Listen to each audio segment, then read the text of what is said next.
Yes, dear Christian Oesch, you are the president of the association WIR from Switzerland and became very well known in recent weeks because you started the initiative to Robert F. To write to Kennedy Jr., the health minister of the United States, with the request to take care of the persecuted doctors, especially in Germany. I just heard that there are similar cases in Switzerland, but certainly Germany is the worst off. Then the report also came through the Neue Zürcher Zeitung. RFK Jr. has set up a reporting platform for persecuted doctors. That probably did not actually happen, but then you took the initiative, and I think it is important that NGOs and associations which are independent take care of this, because governments always find it a bit difficult to intervene so directly, whereas RFK Jr. has already intervened very strongly by saying, Health Minister Nina Warken, this is not how it works. You no longer interfere in the patient-doctor relationship. You no longer pursue doctors in Germany via video message. Then Nina Warken wrote back, made excuses. Yes, none of it is true. 2 weeks later, not even 2 weeks later, Dr. Metin Bianca-Witschel went back to jail. We will discuss them this evening. But what is your actual contribution to making the fate of the doctors visible? Yes, thank you for the invitation. I am happy to be present this evening. It is truly an honor. And yes, our work shows that we work on various topics, but here the persecution of doctors, scientists, but also of other professional people. Yes, it is very important that we pursue this. As you hinted, even in Switzerland, we have certain doctors who have already received incredibly terrible judgments due to arbitrariness, fines, and even imprisonment. And this includes doctors who were dragged into psychiatry right at the beginning of the entire pandemic period. So from that perspective, yes, I am in contact with Robert F. Kennedy's administration and his people, and it is a perfect time for us to really stand together internationally and coordinate this together. Because I see that, of course, in Germany, it is simply seeing from the outside in. Sometimes we see more from the outside in, from Switzerland, what is happening in Germany.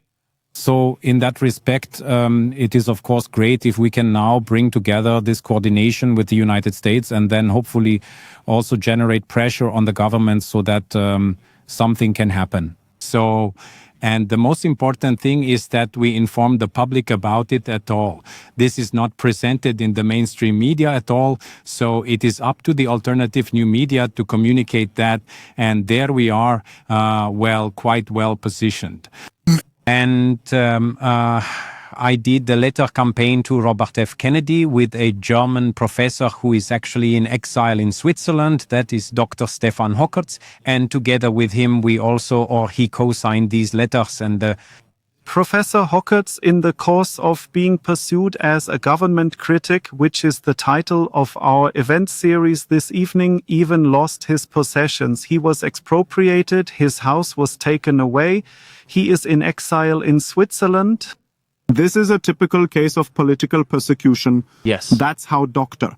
Hans-Georg Maaßen, the former president of the Federal Office for the Protection of the Constitution, who was with us at the last event in this series, said that if he applies the standards he had to use in asylum procedures at the Ministry of the Interior, he would clearly say political persecution. According to this official definition, Professor Hockertz is also a political persecuted individual. Absolutely, absolutely. And that is confirmed. And at the moment, we are trying to help him in Switzerland. I'm not talking about this publicly here.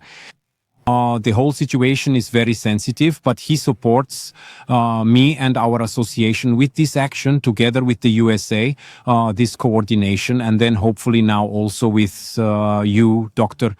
Rothfuß. We are, of course, pleased to be active here now and to really get the whole coordination going. So I am really looking forward to this evening and have something prepared that I would like to share in a longer format. And so, Exactly. What can you already reveal about this platform that you are setting up with various organizations, which will probably still grow?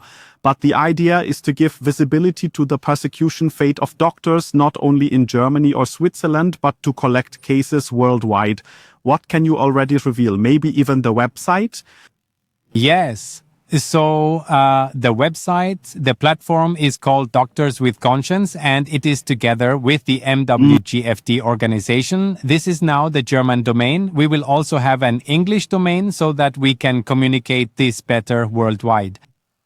And this is coordinated with the webmaster of the MWGF.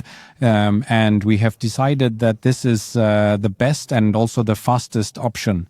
And mainly it's about the fact that we have these individual cases everywhere, which actually fall somewhat under the radar. But if we can coordinate this now, where doctors and these prosecuted doctors can report, then we are also aware, okay, what is happening. And then together we are a much stronger force to be able to do something about it. Exactly. And of course, the legal proceedings, we cannot and do not want to influence them. That is not our business. But we must shed light on what is happening, because sentences are so arbitrary when you compare different areas, how convictions and punishments actually occur. Light must be shed on this. That is the task of politics. That is, of course, also the task of non-governmental organizations, to simply make it visible that justice and the executive, meaning the interior ministries, police, etc., it's all an interplay, cannot operate in the shadows, but that every single doctor knows my case will be properly visible. This naturally creates a certain pressure, and this pressure will hopefully be generated by this platform. And the alternative media are, of course, invited to report on it as well. Yes, exactly. And for us, it's about we recognize a pattern. Okay. And this pattern is not only in Germany, it's not only in Switzerland, it can really be observed throughout Western Europe. And this pattern is, it has to do with this legal process, the legal process that is no longer being pursued. Judgments are simply made without actually initiating the legal process. And that is the terrible thing. That is the arbitrariness that we are now also addressing with our educational efforts. And as you said and hinted, the mainstream media, they don't bring this to society, and that is, it's difficult. We are always facing a headwind, so to speak. It is not easy to work against the wind. But we are on our way with a clear conscience and also with some courage. And I want to convey to every listener, every viewer, that as a whole society in this movement, we need to have more courage to express ourselves, to participate, and especially all doctors who can register. We certainly have much more strength to take action. So I would like to invite all doctors who are dealing with arbitrariness to participate here, so that we can really get something off the ground and then continue in coordination with the USA to bring the whole thing to the next phase. Yes, well, then thank you very much, Mr. Oesch, and good luck with the platform. Thank you very much. You're welcome. Thanks.